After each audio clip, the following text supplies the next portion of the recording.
Good morning class. Welcome to your daily current affairs on paper Hindu. So we'll see what are the important articles for today. Right. Yes. Fine. We'll see what are the important articles for today. India reiterates call for sovereign Palestine state. So మనం చూసాం కదా basic గా ఈ Hamas అసలు ఎందుకు attack చేశారు ఇవన్నీ మనం డిస్కస్ చేయలేదు. We seen that that is a militant group. కరెక్ట్గా చెప్పంటే it is been identified as a terrorist group by western countries. So ఏమైందో ఒకసారి బ్యాక్గ్రౌండ్ చెప్తాను, then will go ahead with this. Okay, so ఇనీషియల్గా ఏంటి అంటే 1940s ఈ స్టేజ్లో ఇది మొత్తం ఇజ్రాయెల్ మొత్తము పాలస్తీన్ స్టేట్గా ఉన్నింది. ఓకే, సో పాలస్తీన్ స్టేట్గా ఉన్న తర్వాత ఏమైందంటే యుఎస్ యుఎన్ ఈ మీడియేషన్స్ ద్వారా ఇజ్రాయెల్ ఫామ్ అవుతూ వచ్చిందనమాట. So let me see if I can show you a picture.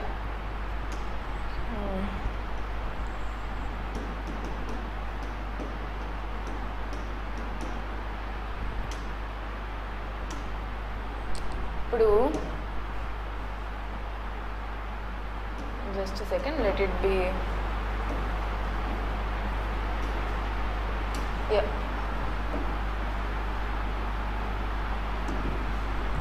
ఒకసారి ఇమేజ్ చూసినట్లయితే సీ దిస్ ఏమైంది, ఇది మొత్తము హిస్టారిక్ పాలస్తీన్ అనమాట. Okay, see this is the time before UN 1947 partition ముందు ఇజ్రాయెల్ మొత్తం పాలస్తీన్గానే ఉన్నింది. తర్వాత ఏమైంది, పార్టిషన్ అయ్యి గ్రీన్గా ఉన్న ఏరియాస్ మాత్రం 44% హిస్టారిక్ పాలస్తీన్, మిగిలినవన్నీ ఇజ్రాయెల్. నెక్స్ట్ అగైన్ ఇన్ 1967 తగ్గుతూ వస్తుంది, కనబడుతుంది. ఆ గాజా స్ట్రిప్ను ఈ వెస్టర్న్ బ్యాంక్ ఈ ఏరియాస్ తప్పనిచ్చి మిగిలిన ఏరియాస్ మొత్తం ఇజ్రాయెలే. నౌసి ఎలా అయిపోయిందో. సో ఆ వెస్ట్ బ్యాంక్లో కూడా స్ప్లిట్స్ వచ్చేసాయి అనమాట. ఇవి మొత్తము ఇజ్రాయెల్ కంట్రోల్లో ఎక్కువ ఉంది, పాలస్తీన్ కంట్రోల్లో లేదు. So are you able to understand, పాలస్తీన్లో సపరేట్గా గవర్నమెంట్ వాళ్ళు ఫామ్ చేసుకొని అక్కడున్న సివిలియన్స్ వాళ్ళు దాన్ని రూల్ చేస్తూ వస్తున్నారు అనమాట. Some places are occupied by Palestine. Okay, and the demand is that recognize Palestine as a sovereign state. ఓకేనా, now what is the issue, ఈ పాలస్తీన్ ఒకప్పుడు ఫతాహ్ అనే వాళ్ళు రూల్ చేస్తూ ఉన్నారనమాట. They been winning this political thing.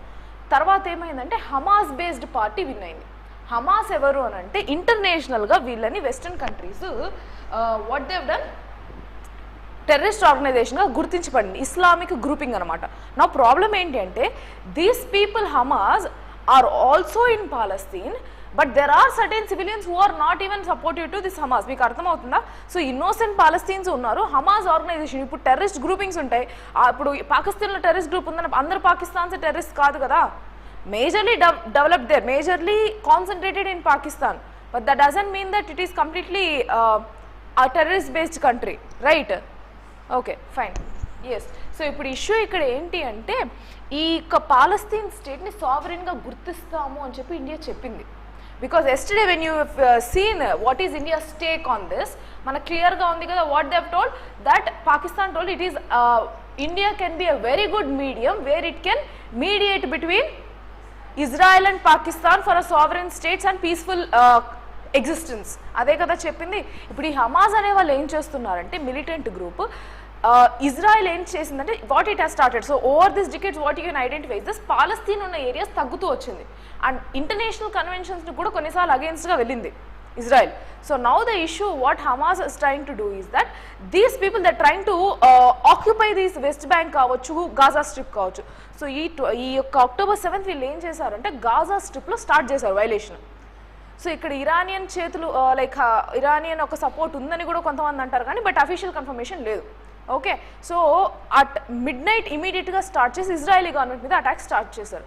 Start చేయగానే ఏమైంది, Israel ఎప్పుడైతే వాళ్ళు ఈ నెంబర్ ఆఫ్ కౌంట్స్ డెత్స్ పెరుగుతున్నాయి కౌంటర్ అటాక్ చేసి ఇప్పుడు ఆక్యుపై చేసుకున్నారు. So you understood the backdrop. కానీ ఇక్కడ ఇష్యూ ఏమొస్తుందంటే ఇన్నోసెంట్ పాలస్తీన్స్, ఇన్నోసెంట్ ఇజ్రాయలియన్స్ ఎవరైతే ఉన్నారో వాళ్ళు చనిపోతున్నారు, which is against this ethics of war ethics antam, which is against this war ethics. Now you get clear idea about this. So basic issue enti Palestine, Israel, but ee Hamas ane vallu eppudaithe political ga akkada win ayyaro Palestine places lo వీళ్ళు areas occupy చేసుకోవాలి, ఇది మా కంట్రోల్లో ఉండాలి, not in the Israel అని చెప్పి start చేస్తున్నారు. So కామ్గా జరిగే ఇష్యూస్ ఏవైతే ఉన్నాయో దాన్ని వీళ్ళు మళ్ళీ వైలెంట్ చేశారు. Okay, done, clarity, right. So ఇప్పుడు ఏంటి, India reiterates its call for sovereign Palestine state. So మేము ఇజ్రాయెల్కి సపోర్ట్ చేస్తాం, at the same time sovereignty of Palestine can also be supported from our end. So India has took a step that yes, we will be in favor for both ani. Are you able to understand the point? Right. So New Delhi's long-standing and consistent policy on Palestinian state remains unchanged, says Ministry of External Affairs. On Operation Ajay begins, Air India flight expected to bring 230 Indians from Israel today. Now, ఇప్పుడు మీరు ఒక విషయం clarity తెలుసుకోవాల్సింది ఏంటి అంటే ఇప్పుడు ఎందుకు మన వాళ్ళు మళ్ళీ సపోర్ట్ చేస్తున్నారు? Why are they again like reiterating and stating that we are in favor to Palestinian sovereignty and why we are in favor to Israel అని? Our people are there. రెండు ప్లేసెస్లోనూ మన పీపుల్ ఉన్నారు. సో వాళ్ళని protect చేసుకుని ఇక్కడ తీసుకురావడం మన ఒక responsibility. Then you have to reiterate your policy in the international arena saying that yes we are in support of both. లేదా ఎవరికి సపోర్టివ్ వాళ్ళకి. రష్యా ఉక్రెయిన్ వార్ జరుగుతున్నప్పుడు కూడా ఇనీషియల్గా మనం షిఫ్ట్ చేసుకున్నాం కదా వాళ్ళని. We made our own people to relocate to our places. Same goes with Afghanistan. వాళ్ళతో మాట్లాడి మనం తీసుకొస్తున్నాం మన పీపుల్ని. Same thing here. So that is why they have reiterated. So India reiterated its call for the creation of sovereign Palestinian state on Thursday with the Ministry of External Affairs saying that before it was an obligation to uphold humanitarian principles. So akkadunna humanitarian principles evaithe unna dan uphold cheyadam kuda ma okka బాధ్యత. Like we are upholding this humanitarian principles. We stand for both Palestine and also Israel అని చెప్పుకోవచ్చు. Right. Operation Ajay, India's mission to rescue its citizens from conflict-hit Israel began on Thursday evening with an Air India flight reaching Israel to evacuate 230 Indians. Chinna count kaadu kada. For us, every other person is is valuable. ప్రతి ఒక్క person life మనకు valuable కదా. So 230 Indians evacuation program start చేసింది. The operation is called Operation Ajay. Right. So అది చెప్పుకొచ్చారు. So India has always assumed this particular resumption of negotiations and చెప్పుకొచ్చారు. Like we are ready for this what we can say negotiations towards establishing a sovereign and independent and viable state of Palestine. So ఇవి ఏవైతే ఇది consolidate వస్తుందో so consolidate ఇవి ఎక్కడ కాన్సన్ట్రేటెడ్లో ఉంది? West బ్యాంక్లోను గాజా స్ట్రిప్లోను. ఎప్పుడైతే రివోల్ట్ స్టార్ట్ అయిందో గాజా స్ట్రిప్ను ఆక్యుపై చేశామని చెప్పారు Israel. Yesterday we've seen the news, right? So all this is the backdrop. ఇది ఇప్పుడు స్టార్ట్ అయింది కాదు, UN చార్టర్ స్టార్ట్ చేసినప్పటి నుంచి ఉంది. నియర్లీ 1960s వైలేషన్ చాలా ఎక్కువ జరిగింది, వైలెంట్ యాక్టివిటీస్ జరిగాయి. అప్పటి నుంచి కంటిన్యూగా జరుగుతూనే ఉంది. సో డికేట్స్ ఈ మధ్యలో ఒక స్టాప్ అయింది, మళ్ళీ హమాస్తో it has again reboosted this particular violence. Important అండి, బికాజ్ ఇండియా ఈజ్ ఇన్వాల్వింగ్ కదా.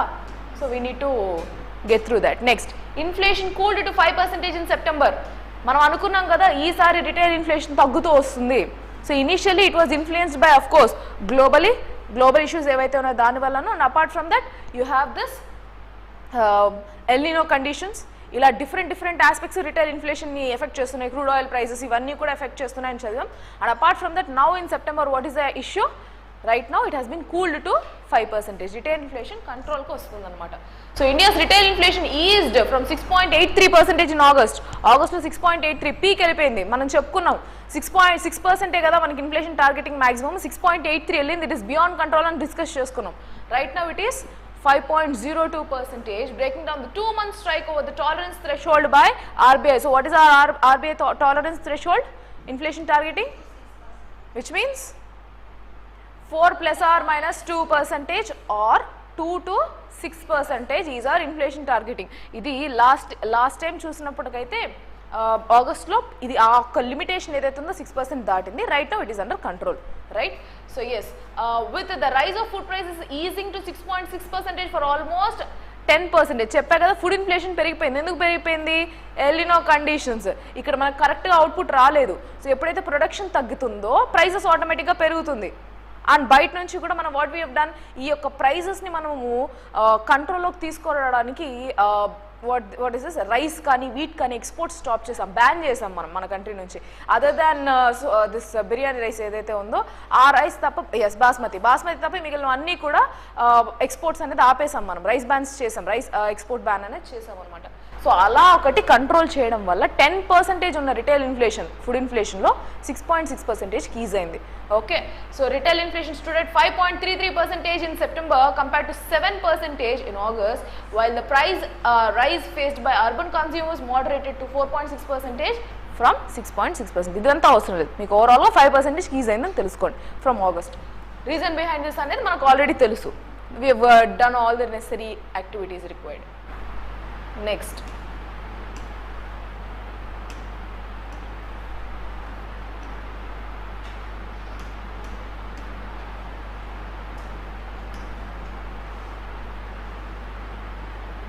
I skip this article, this is important, you will see this. Near threatened migrant from Arctic visits to Kannur. So birders view for a closer look. ఈ యొక్క near threatened species name important అండి. What is this? Buff breasted sand Piper.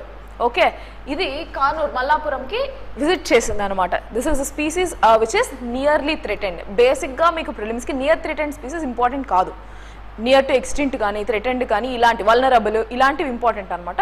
But మనకు రిలేటెడ్గా ఏమన్నా వచ్చింది అనుకున్నప్పుడు మనం చదువుకోవాలి. So that is why we are seeing this.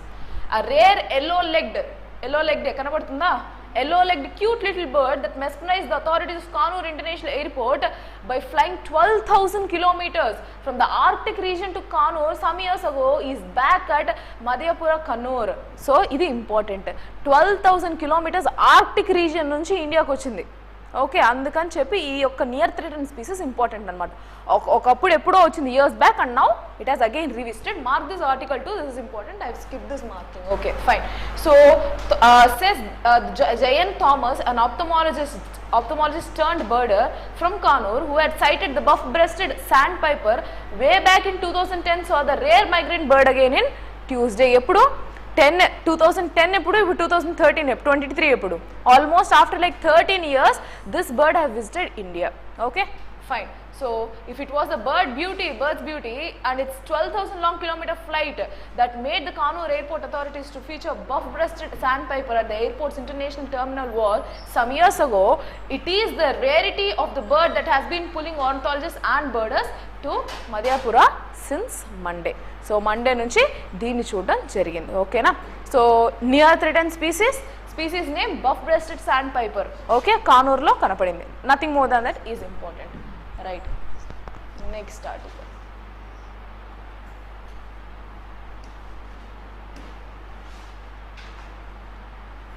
So another important article, politic important అండి ఇది. Seven bench judge case. So 7 judge bench to take a call on giving priority to money bills case. I'll tell you the backdrop.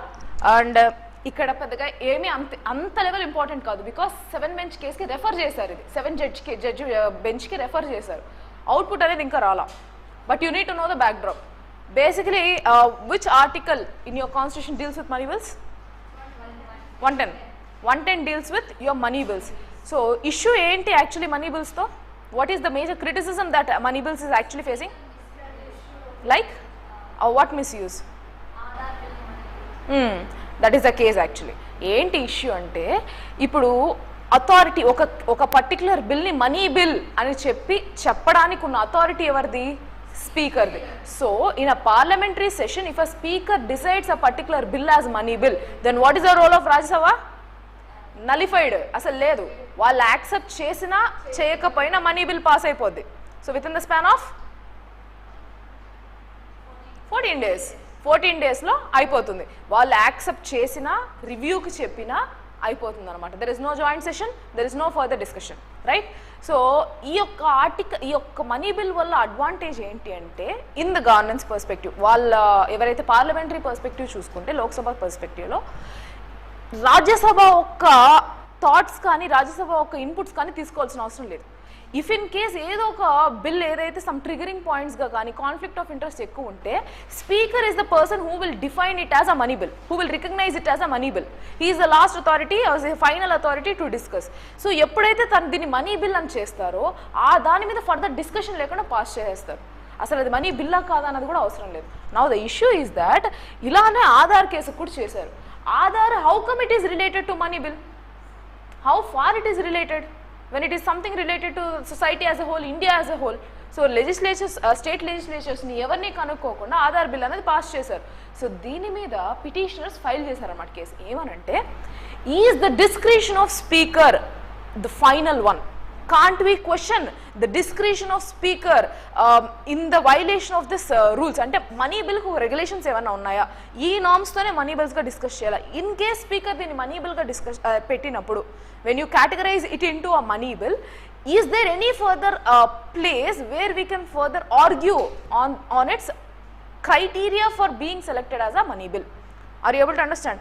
అంటే petitioners ఏమని చెప్పారంటే, సుప్రీంకోర్టుకి వెళ్ళి అసలు ఒక బిల్లుని మీరు మనీ బిల్గా చేయడానికి స్పీకర్ ఎవరైతే లోక్సభ స్పీకర్ ఎవరైతే ఉన్నా తనకు కదా డిస్క్రిషన్ ఉంది, ఈ డిస్క్రిషన్ మీద వ్యాలిడిటీగా నేను పోయి క్వశ్చన్ చేయొచ్చా అన్నది బిల్లు అన్నది కేసు.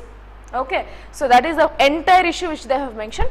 పుత్తుస్వామి కేసులో కూడా దీన్ని రీఇటరేట్ చేశారన్నమాట, వ్యాలిడేట్ చేశారు మనీ బిల్ని. That is not an issue at all, money case ఇది కరెక్టే అని చెప్పారు. It is under the ambience of speaker అన్నట్టే మాట్లాడారు. Right now again this case is under who is current chief justice D Y Chandrachud. సో ఆయన చేతి కింద వచ్చింది అనమాట. They are going to discuss this particular thing. Right, అదే ఆర్టికల్ మొత్తం అదే మెన్షన్ చేశారు. So violation article 110 deals with your money bills and money bill ఏదైతే ఉంటుందో ఆ బిల్ 14 days పాస్ చేయాలి. అండ్ దట్ టు రాజ్యసభకి రోల్ అనేది almost nullified. They just send to them just to see, అంతే. వాళ్ళు చూసి పంపించడానికి తప్పనించి ఇంకేమీ రాజ్యసభలో అయితే రోల్ ఉండదు. Even if they suggest something it is not bound on Lok Sabha. Right, so yes, that is what they have mentioned. ఆ కేసుని తీసుకోండి అని అన్నారు. See, the center requests court to hear cases seniority wise, not decide the priority based on the political exchanges. The cardinal issue is whether amendments could be passed as a money bill and circumventing the Rajya Sabha in violation of 110 article. So basically ఏంటి అంటే ఈ దీన్ని petitioners ఎవరైతే ఉంటారో ఈ ఒక బెంచ్కి refer చేసినప్పుడు schedule పరంగా కదా వెళ్తాయి. ఇప్పుడు there will be set of cases which will refer to bench. So ఆ బెంచ్కి వెళ్ళినప్పుడు ప్రియారిటీ బేస్ ఏవైతే ఫస్ట్ వచ్చాయో ఫస్ట్ కమ్ ఫస్ట్ సర్వ్ చేయండి, వీళ్ళు ఫోర్స్ చేస్తున్నట్టు మీరు ఫస్ట్ అది తీసుకోకండి అని గవర్నమెంట్ వాదించింది. But I don't see any requirement there. It is under the discretion of the lawyer or under the discretion of the judge to take up a particular case which is when necessary. It doesn't completely depend on the list which is actually pending. అంటే ఒక 20-30 ఉన్నాయి అనుకుందాం, ఇది దాని కింద ఉన్నంత మాత్రం దీన్ని వదిలేసి ఫస్ట్ టాప్ నుంచి రావాలని లేదు. If this is priority then they have to take up. So political ఎక్స్చేంజెస్ని పెట్టుకొనేసి మీరు దీన్ని ముందు తీసుకోకండి అని గవర్నమెంట్ వాదిస్తుంది.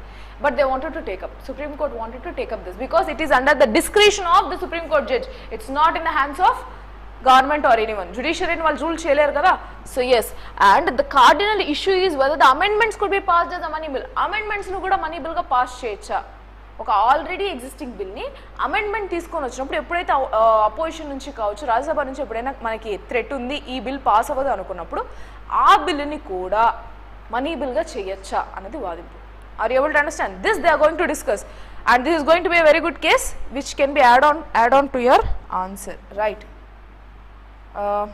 సో అదే చెప్పుకొచ్చారండి, nothing more than that. If we go through further updates then we will know. And ఈ యొక్క కేసు అప్డేట్ చెప్తాను. Bilkis Bano case. What is this case? Any idea? Gang rape చేస్తారు. సో 2002 గుజరాత్ రైట్స్ ఎప్పుడైతే జరుగుతుందో 11 members గ్యాంగ్ రేప్ కేసు చేశారన్నమాట. ఇప్పుడు ఏమైంది అంటే ఈ ఇష్యూని ఆ గ్యాంగ్ రేప్ చేసిన వాళ్ళు గుజరాత్లోనే కదా ఉన్నారు, వాళ్ళ గుజరాత్ హైకోర్టు వచ్చేసి రెమిట్ చేసిందనమాట. లైక్ వాళ్ళ ఒక ప్రీమెచ్యూర్ రిలీజ్కి వాళ్ళు యాక్సెప్ట్ చేశారు. That you can say. That means these people are sentenced for life or whatever it is. Their punishments were being reduced and they've been now they can be out of the jail now. వాళ్ళ యొక్క imprisonment లేదంటే punishment ఏదైతే ఉందో దాన్ని respect చేశారు, remove చేశారు కంప్లీట్గా. దాని మీద సుప్రీంకోర్టుకి వెళ్ళారనమాట ఆ కేసు వాదించే వాళ్ళు. So SC reserves judgment in Bilkis Bano case వాళ్ళు ఇంకా అప్డేట్ ఇవ్వలేదు, రిజర్వ్ చేశారు. బిల్కిస్ బానో తరపున వాదించిన వాళ్ళు ఏవైతే ఉన్నారు వాళ్ళు ఏమని చెప్పారంటే this is heinous crime. Rape ఇలాంటివి అందులోనూ గ్యాంగ్ రేప్ అనేది కంప్లీట్గా heinous crime. You can not give such kind of premature release for those people who have committed heinous crime అనేది వీళ్ళ వాదన. Okay, this will be like coming now and then we need to go through this. Right, next article.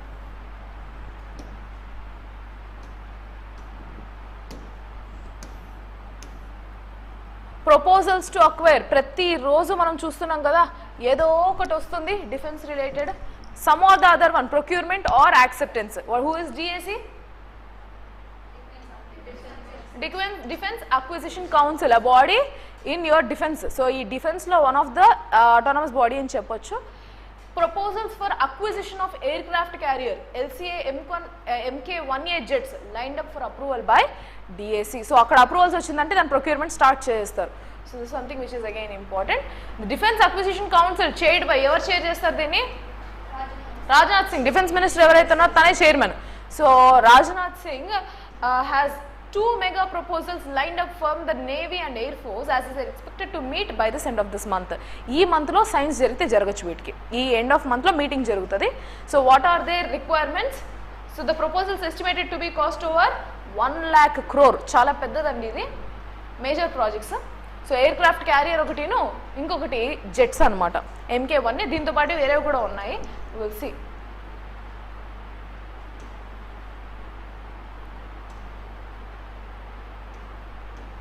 Navy's proposal for a repeat, just a second.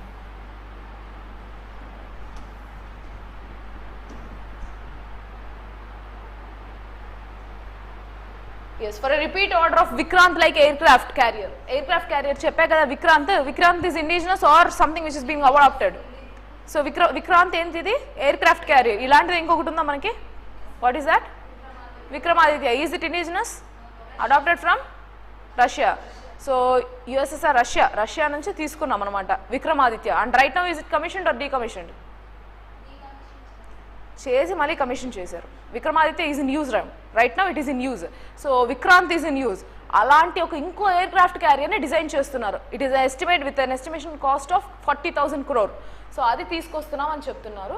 While the air force is looking to acquire 97 additional light combat aircraft which is LCA MK1A. So మనకి light combat aircraft ఇంకోటి కూడా ఉంది. What is that? Tejas లాంటిదే.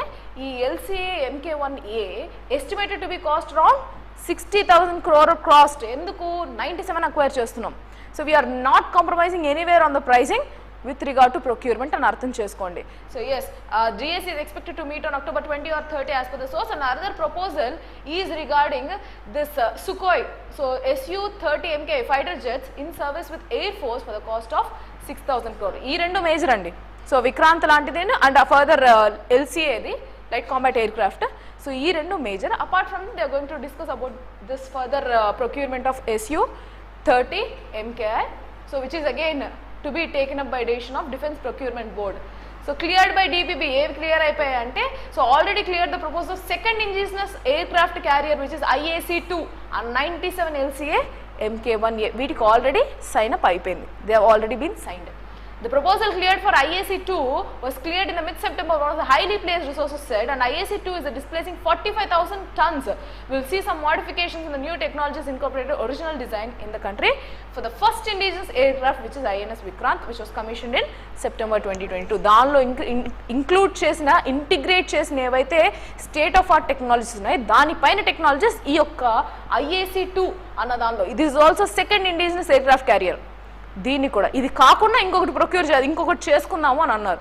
దానికి ఒక cost 40,000 crore and name has not been announced yet. Understood? Right. Next, need for a collective effect to bring lifestyle changes to protect environment. So మనము P20 summit అన్నది ఒకటి చేసామన్నమాట, parliamentary forum. మన కంట్రీలో ఇంకా G20 ఆల్రెడీ మనం hand over చేసాం బ్రెజిల్కి. అది కాకుండా వాట్ వీ హ్యావ్ డన్, ఇంకా ఫైనల్ మీటింగ్స్ కొన్ని ఉంటాయి కదా, నవంబర్ ఎండ్ వరకు జరుగుతాయి ఫైనల్ మీటింగ్స్. అందులో ఈ లైఫ్ మీటింగ్ ఒకటి అనమాట. What is lifestyle for environment. దాని మీద ఓం బిర్లా అటెండ్ అయ్యారు. Who is Om Birla? Speaker of parliament కదా.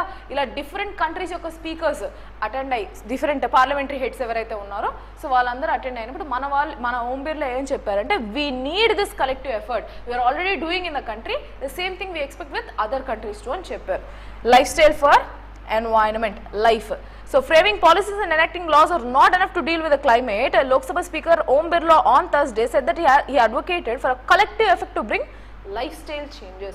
So overall గా మనం వర్క్ చేద్దాము అని అన్నారు ఈ P20 summit లో, పార్లమెంటరీ 20 summit. దీనిలో ఉన్న వాళ్ళు ఎవరు? G20 మెంబర్స్ అటెండ్ అయ్యారు అనమాట. They have been invited to attend this particular summit.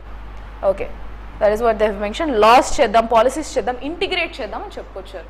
Okay, which we already have in the country, we need it to be a collective effect అని చెప్పారు. Nothing more than that. Yes, it's collective responsibility అని మాట్లాడారు. Next, core issue in Canada. Core issue is Canada being safe haven for terrorist says India. So present మనకి ఏంటి issue కెనడాతో? Right, on killing Nijjar. So Canada వాళ్ళు మన మీద direct allegation for the first time, ఇంత ముందు ఎప్పుడు కూడా మనల్ని అంత హ్యూమిలియేట్ చేయలేదు, but for the first time what has been happened, they've humiliated and they've told on the international arena that India is responsible for killing of Nizar, who is the leader of this separatist movement called Khalistan. Right. So ఇండియాలో ఈ Khalistan moment ఏదైతే జరుగుతుందో దాని యొక్క లీడర్ని చంపింది ఇండియానే అని చెప్పి అలీగ్ చేసింది. That to Canadian citizen on Canadian land, Canadian soil అని చెప్పి మాట్లాడారు. So you are threatening our sovereignty appease అన్నట్టు మాట్లాడారనమాట. Now the issue what India has responded is that Canada focus చేయాల్సిన ఏరియా ఏంటంటే it has been a safe haven. మీరు ఎవరైతే టెర్రరిస్టులు ఉన్నారో, ప్రపంచాన్ని ఎవరైతే హార్మ్ చేస్తున్నారో వాళ్ళకి మీరు సేఫ్ హెవెన్గా తయారయ్యారు అని ఇండియా వాదించిందనమాట. So New Delhi committed to ensuring parity in diplomatic presence says MAA spokesperson. MAA spokesperson is Mr. Bakshi, Arindam Bakshi, right? So it urges Ottawa to take more seriously its obligation to ensure security of Indian diplomats missions. Canadian speaker opts off summit in India. So ఏం plan చేసుకున్నాం మనము, మీరు ఈ విషయాల్లో focus చేయండి. ఇక్కడ terrorist కానీ criminal activities ఎవరైతే ఉన్నాయో వాటికి మీరు సెక్యూరిటీ ఇస్తున్నారు and you are questioning on your sovereignty, but understand what is actually issue. Who has been killed? A terrorist has been killed. A person who is an extremist has been killed, and that is also something which is positive, and you cannot allege something without any proper evidence on a country like India. Ee vishayam maatlaadaru, right? So we have been committed to this particular democratic presence. Manaku diplomats akkada unnaru, we are asked to leave kada, so వాళ్ళ యొక్క presence safety ga చూడండి, it's your responsibility అన్నట్టు మాట్లాడారు అన్నమాట. Nothing more than that. So yes, I think that is it. ఇంకెంతకేం లేదు దానిలో. Next, India France defence ministers hold 5th dialogue. చెప్పాం కదా, నేను డిస్కస్ చేసుకున్నాం. We are going to have a defence meet. Defence యొక్క మెమరాండం అనేది సైన్ చేసుకుంటాం మనం ఫ్రాన్స్తో అని చూసుకున్నాం కదా. So that is a continuation. Defence minister Rajnath Singh and his French counterpart Sebastien Lecornu held the 5th annual defense dialogue between the two countries in Paris late on Wednesday. So Rajnath Singh గారు వెళ్ళున్నారు ఫ్రాన్స్కి, అక్కడ మనకు defence టైస్ అనేది ఉందన్నమాట. So two leaders reviewed ongoing projects and discussed ways to deepen collaborations in defense sector. So areas of cooperation చూద్దాం. So two ministers discussed the assessment of regional situation to the ongoing military to military engagements with focusing on industrial cooperation, defense industry cooperation. మనకు procurement private sector కి చాలా ఎక్కువ ఇచ్చేసాం ఇప్పుడు, అది indigenous ఇచ్చాం, at the same time we are procuring highly from other countries too. So దాని యొక్క డీపెనింగ్ టైస్ని డీపెన్ చేద్దాము అని మాట్లాడారు. And apart from that they also discussed potential collaboration in niche domains. So apart from defence కాకుండా ఇంక ఏరియాస్లో, what are those areas? Space, cyber and artificial intelligence in 4-day visit to Italy and France. నిన్న మనం ఇటలీతో కూడా sign చేసుకున్నామని చెప్పాను defence టైస్. So right now he's in France. ఈ యొక్క సైన్ ఏం గురించి? Defence projects, defence procurements, especially ఆ ఇండస్ట్రీ మీద ట్యాప్ చేద్దామని. ఇది కాకుండా cyber space, then you have space and also artificial intelligence where India is hiking up ఈ place. And also France also have very good things with technology. So we need proper ties with these particular countries. Space పరంగా మనం high ఉన్నాం ఫ్రాన్స్తో పోలిస్తే. At the same time cyber space కావచ్చు, లేదంటే artificial intelligence కావచ్చు, we are almost the equal and even France more. So we need cooperation in these areas. Right. Next article. India should learn lessons from the attack on Israel, says NSG chief. National Security General. Evarina? All 3 bodies ఉన్నాయి కదా మనకి, వాటికి head. 3 militants bodies ఉన్నాయి కదా, air force కావచ్చు, military కావచ్చు, you have navy. ఈ మూడిటికి కూడా హెడ్ అనమాట NSG. So this particular person ఏమే Ganapati said on Thursday that wake of the terror attack in Israel, India needs to have a crisis management response framework at the national level to extreme terrorist scenarios. ఇప్పుడు ఇజ్రాయెల్లో midnight issue start అయింది. అంతకు ముందు వరకు కామ్గా ఉన్న వాళ్ళు, there is no anticipation of any further revolt from Hamas. Suddenly this particular violence sparked and many of the people have been killed. Almost like 2500 people killed so far, both ways. So ఇప్పుడు ఈ NSG chief ఏమని మాట్లాడారంటే, ఇండియాలో ఇట్లాంటి extremist groups ఎన్ని ఉన్నాయి లెక్కలేదు. మన యొక్క ఇంటర్నల్ సెక్యూరిటీ తీసుకున్నట్లయితే ప్రతి ఒక్క స్టేట్ అని ఒక్కొక్క ఇష్యూ ఉంది. If you can see clearly, అది కమ్యూనల్ వైలెన్స్ కావచ్చు, లేదంటే రీజనల్ డిస్పారిటీ కావచ్చు, కాస్ట్ డిస్క్రిమినేషన్ కావచ్చు, జెండర్ డిస్పారిటీ కావచ్చు. We have many other extremist ideologies which are in India. So right now we are living it like together, మనకు వేరే దారి లేదు, వాటిని కలుపుకుంటూ మనం ముందుకు వెళ్లాల్సిందే. So right now what NSG chief has mention is that మనకు ఒక ఫ్రేమ్ వర్క్ ఉండాలి. డిజాస్టర్కి ఎలాగైతే మనకు ఒక ఫ్రేమ్ వర్క్ ఉందో రెస్పాన్స్ టీమ్ లాగా, ఇలానే ఒక రెస్క్యూ టీమ్ అనేది ఉండాలన్నమాట. Response force, what is this? Crisis management response frame work అనేది మనకు ఒకటి ఉండాలి.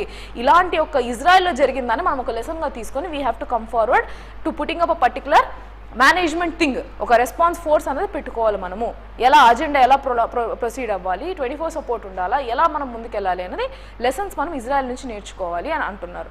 Definitely this a good move. everything he has mentioned the same thing. If you can see technological kaavachu, he said that Mr. Ganpati said that the scale and proportion of unprecedented terror attack in Israel would never have been envisaged as the terrorists could get under the radar of extremely sophisticated technology infrastructure and perpetrated the ghastly act. So in case గానీ ఒక frame work ఉనింటే, ఇప్పుడు suppose మనం ఏం చేస్తున్నాము, we have this let me tell you, Naxalites కావచ్చు, extremist ఎవరైతే ఉన్నారో ఎక్కడెక్కడ ఎలాంటి ఆపరేషన్స్ జరగచ్చు అని చెప్పి కూంబింగ్ ఆపరేషన్స్ చేసాం మనం నక్సలైట్స్ని ఆంధ్రాలో. Like if you have seen recently chief minister మనం ఎప్పుడైతే ఢిల్లీకి వెళ్ళి అటెండ్ అయ్యారో, he has clearly mention that in our state almost Srikakulam మన్యం ప్రాంతం తప్ప మిగిలిన ఏ ప్లేసెస్లోనూ లేదు, ఆల్మోస్ట్ డిఫ్యూజ్డ్, కామ్ అయిపోయారు. మేము యూజ్ చేసిన స్కీమ్స్, మేము ఇచ్చే డీబీటీ ట్రాన్స్ఫర్స్ కావచ్చు, ఏదైనా కావచ్చు, దీనివల్ల సద్దు మణిగింది అని చెప్పుకున్నారు. ఇలానే సెంటర్ వైడ్ అంటే నేషనల్ వైడ్గాను ఒక డిజాస్టర్ మేనేజ్మెంట్, ఒక రెస్పాన్స్ టీమ్ అనేది, క్రైసిస్ మేనేజ్మెంట్ టీమ్ అనేది పెట్టుకుంటే, ఒక టెక్నాలజీను ఇన్ఫ్రాస్ట్రక్చర్ ఇంటర్ఫేస్ యూజ్ చేసి ఇలాంటి ఒక ఇష్యూ యాంటిసిపేట్ చేయొచ్చు ముందే అని. టెక్నాలజీ ఇంటర్వెన్షన్స్ ఉన్నాయనుకుందాం, let's say that they are tapping up phones or they tapping up the activities in that particular area. So అది ట్రాక్ ఆన్ ఉన్నప్పుడు రేపు పొద్దున ఒక ఇష్యూ జనరేట్ అవుతుంది మిలిటెంట్స్లో. సపోజ్ వెపనరీ డిస్ట్రిబ్యూట్ అయినా, ఇప్పుడు ఇజ్రాయెల్ ఎంత జరగడానికి కారణం వాళ్ళ దగ్గర వెపన్స్ ఉన్నట్టే కదా. సో వెపనరీ డిస్ట్రిబ్యూషన్ కావచ్చు, మెన్ కావచ్చు, ఉండాల్సిన రేంజ్ కన్నా ఎక్కువ ఉన్న ఇష్యూస్ కొంచెం వైలెన్స్గా జరుగుతున్నా దాని యొక్క ట్రాకింగ్ మెకానిజం మన దగ్గర ఉంటే we can do it very well way, we can control it in a very efficient manner. అది మనం లెసన్ నేర్చుకోవాలని చెప్పుకొచ్చారు. So no sooner will be definitely, no sooner than ever we'll be definitely getting something which will be a framework for addressing this particular crisis. Done? Right. Next article. There are many to discuss today actually. India ranks 111 out of 125 countries in global hunger index. Very, very important because India completely disagreed with this particular index anamata. Okay, so this particular index is being given by European NGOs of concern worldwide and wealth hunger life. Okay, so wealth hunger health something like that. So European NGO anamata idi istundi. You need to know this also. By whom ani istadi? By WHO, by by UN ala istaru. No, this is an NGO who gives this global hunger index anamata. Adi India ranking ఎంత ఇచ్చింది? 111. Right. So బేసిక్గా దీనికి areas ఉంటాయి అనమాట. Definitely ఒక report file చేయాలంటే కొన్ని areas ఉంటాయి కదా, what they will focus upon. ఆ ఏరియాస్ చూద్దాం, వాట్ ఈస్ ఇండియాస్ రెస్పాన్స్ అనేది కూడా చూద్దాం. So India has been ranked as 111 out of 125 countries in global hunger index 2023. With its progress against hunger nearly halted since 2015, reflecting a global trend. The union government though contested India's performance for the third year in a row, citing flawed methodology. So India clear ga em chepparante meer use chese methodology flaw, because we have taken huge steps to address this particular malnutrition kavachu, hunger issues kavachu. Your methodology itself is not fitting up for us అని చెప్పుకోవచ్చు, because we've been ranked 111 అంటే almost severe stage. Are you able to understand? And 2015 నుంచి హాల్ట్లో ఉంది అని చెప్తున్నారు ఈ hunger issues ఏవైతే ఉన్నాయో. So Afghanistan, Haiti and 12 sub-Saharan countries performed worst than India. అంటే కింద ఇండియా కన్నా ఇంకో 20 కంట్రీలు ఉన్నాయి కదా, 20 ఏముంది, ఇంకో 10 కంట్రీలు ఉన్నాయి అంతే. So around 14 countries are there. ఆ 14 కంట్రీస్ మనకన్నా తక్కువ అని చెప్పుకొచ్చారు అంతే. Right. So next, India's ranking is based on global hunger index with a score of 28.7% on a 100-point note. 0 ante best ani, sorry 0 ante no hunger ani. Next 100 ante the worst ani. Mana score ఎంత ఉంది? 28.7. This categorizes severity in hunger as serious. The GHI score is based on the formula which combines 4 categories. Write down the categories, important. 4 categories. AVP, multi-dimensional nature of hunger, including AVP undernourishment, number 1, number 2 child stunting, child wasting and child mortality. ఇందులో undernourishment అంటే మీకు తెలుసు, malnutrition. Child mortality అంటే తెలుసు, అంటే పుట్టిన 5 ఏళ్లలోనే బిడ్డ చనిపోతే ఆ చైల్డ్ మోర్టాలిటీ రేట్ని కన్సిడర్ చేస్తారు. నెక్స్ట్ ఏంటి? Child stunting, child wasting. ఈ రెండు సినానిమస్గా వాడతారు, but they are not synonymous, they are completely different thing. Child wasting అంటే ఏంటంటే పుట్టిన పిల్ల కానీ లైక్ బేబీ చాలా తిన్నుగా, చాలా అండర్నరిష్గా ఉంటారు, లైక్ క్రిటికల్ హంగర్ ఇష్యూస్తో ఉన్నప్పుడు. వీళ్ళ వల్ల ఎందుకు చైల్డ్ వేస్టింగ్ అని అంటారంటే పుట్టిన బిడ్డ హెల్దీగా లేకుండా, లైక్ కంప్లీట్ బోన్స్, మీరు కానీ కంప్లీట్ డ్రాట్ హిట్ ఏరియాస్లో చూసినట్లయితే వాళ్ళకి బోన్స్ కూడా బయటకు వచ్చేసి ఉంటాయి, వెరీ థిన్. సో అలా ఉన్న people, so child who is two thin for his height and is the recent and is the result of recent rapid weight loss or the failure to gain further weight.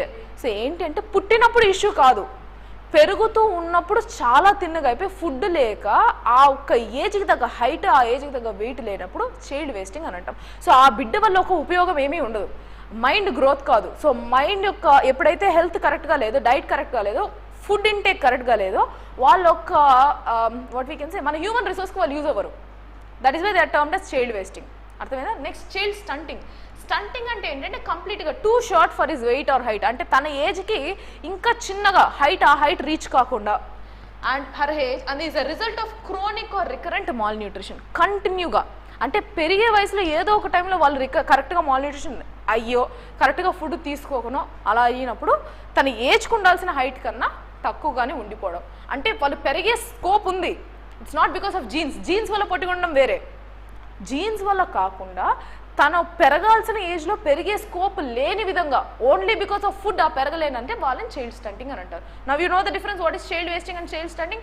పుట్టినప్పటి నుంచి issue ఉండి లేమ్గా తిన్గా ఇలా తయారవడం, అంటే any point of time weight loss అవ్వడము, అలా ఫుడ్ ఏవి లేకపోవడం చైల్డ్ వేస్టింగ్ అని అంటాం. చైల్డ్ స్టంటింగ్ అంటే especially regarding height, right. Malnutrition, chronic malnutrition అనమాట. So that is it. ఆ 4 areas వీళ్ళు ఫోకస్ చేశారు. Whereas our ministry of women and child development yet questioned the GHA and called it as flawed one. So ఫ్లాడ్ measure of hunger that doesn't reflect India's true position. మమ్మల్ని మీరు కరెక్ట్గా అంచనా వేయట్లేదు అని చెప్పుకొచ్చారు. So GSI use all data. So వీళ్ళు email response GHA ఏమని చెప్పారంటే ప్రతి కంట్రీకి మేము కామన్గా యూజ్ చేస్తాము, ఒక కంట్రీకి ఒకలాగా ఇంకో కంట్రీకి ఇంకోలాగా చూడలేము అని చెప్పుకొచ్చారు అనమాట, right. So next thing it is said that the data recorded on its portion tracker portal, మన ఇండియాది పోషన్ ట్రాకర్ ఉంది కదా, ఆ ట్రాకర్ పోర్టల్లో child wasting prevalence of 7.2%, a total of 7.24 crore under 5-year-olds whose data was captured, whereas GHA used a value of 18.7% of child wasting. అర్థం చేసుకోండి, మన కంట్రీలో ఎంత ఉంది? 7.2% ఉంది మన పోషన్ ట్రాకర్స్ ప్రకారం. అదే GHA ఎంత చూపించింది? 18.7% చూపించింది. See almost more than double కదా, ఎంత ఉంది చూడండి. How long it is the difference. Next for child wasting, the later however comes from the National Family Health Survey 5 which is reported in the global repository set up ensure harmonized child nutrition estimates. So NHF ఈ national family health survey 5 ఏదైతే ఉందో global రిపోజిటరీలో పెట్టాం మనం, ఇది మా డేటాని, కానీ వాళ్ళు దాన్ని కన్సిడర్ చేయలేదు. That is a issue. So yes, మీరు చూపించిన రిపోర్ట్ ఫ్లా అనడానికి అది రీజన్ అనమాట. నిన్న మనం ఒక ఆర్టికల్ చూసాం కదా, విమెన్ ఎవరైతే ఉన్నారో తన 26 వీక్స్లో నేను టర్మినేట్ చేసుకోవాలనుకున్నాను, that is the third child who is in my belly.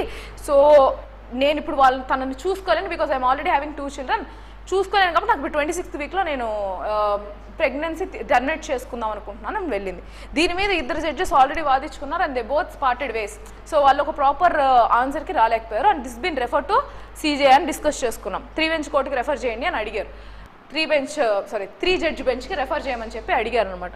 So right now what mister D.Y. Chandrachud has mentioned is that women's autonomy is important, but equally we must be conscious the fact that whether whatever is done will affect the right of the unborn child. వీళ్ళు కూడా చెప్పింది ఏంటంటే of course we give priority to women's health also, but at the same time we cannot completely ignore the unborn child feticide అని చెప్పింది. Child foeticide మేము ఒప్పుకోము అని అనింది. 26 week అనేది it will effect, so the baby will know everything already. So ఆ టైంలో మీరు kill చేయడం అనేది ఇట్ ఈస్ హైలీ రూత్లెస్ అని చెప్పుకొచ్చారనమాట. సో ఎస్, అది చెప్పింది. So that asked her to rethink on this particular plea. So ఆమె కౌన్సిలింగ్ అటెండ్ అవ్వమన్నారు and she is also in dilemma as per the courts. అంటే కోర్టుకు వచ్చిన ప్లీ ఎవరైతే వాదిస్తున్నారో అగేన్స్ట్ హర్, వాళ్ళు చెప్పింది ఏంటంటే కౌన్సిలింగ్ ఇచ్చినప్పుడు at one point she has agreed, but later on she is saying that no I'm already in depression and I don't have the financial condition to take care of the third child అని చెప్పుకొచ్చారు. Okay, so yes, దీని పరంగా చూసుకుంటే అర్థం ఏంటి అంటే they are not going to give her permission, simple అంతే. So వాళ్ళు ఏమని క్వశ్చన్ చేశారంటే she is a married woman, she was doing for 26 weeks, she has 2 children, she knows the consequences also. What do you want to tell us to the doctors to do to kill the heart, to close the foetal heart, he asked. So ఆ బిడ్డను చంపమని మమ్మల్ని చెప్పమంటారా? తను already 2 పిల్లలకు తల్లి and apart from that 26 వరకు wait చేయడం ఎందుకు? When you are not even capable of that, you should have taken decision before that, not now. ఇప్పుడు పుట్టిన బిడ్డ that that baby is healthy, will have a proper life ahead. అలాంటి బిడ్డను మీరు కాదనుకుంటున్నారు. You should be rethinking it. We can not compromise on the rights of this unborn child అని చెప్పుకోవచ్చు. So that is the thing which they mention. So దీన్ని October 13th మళ్ళీ post phone చేశారు. Adjourned till the court adjourned the case for further hearing on October 13th. అంటే ఈ రోజు మళ్ళీ రేపటికి మళ్ళీ న్యూస్ వస్తుంది. Next another article, government revokes nod to test new vaccines on stray dogs. So బేసిక్గా ఏమైందంటే ఇనీషియల్గా ఒప్పుకున్నారు అనమాట. స్ట్రే డాగ్స్ అంటే ఊరు కుక్కలు, ఊర్లో ఉంటాయి కదా వీధి కుక్కలు అంటారు. ఆ వీధి కుక్కల మీద వ్యాక్సినేషన్స్ ట్రై చేయండి అని చెప్పారు. బట్ మళ్ళీ దాని మీద ఈ యానిమల్ వెల్ఫేర్ అని చెప్పి వాటి యొక్క రైట్స్ ఉంటాయని చెప్పి క్వశ్చన్ చేయడంతో ఇప్పుడు యాజ్ ఆఫ్ నౌ ఏం చెప్పారంటే ఈ యొక్క వ్యాక్సినేషన్ ట్రయల్స్ ఆపండి అని చెప్పారు. Until unless further confirmation you should not be going for it, nothing more than that. Next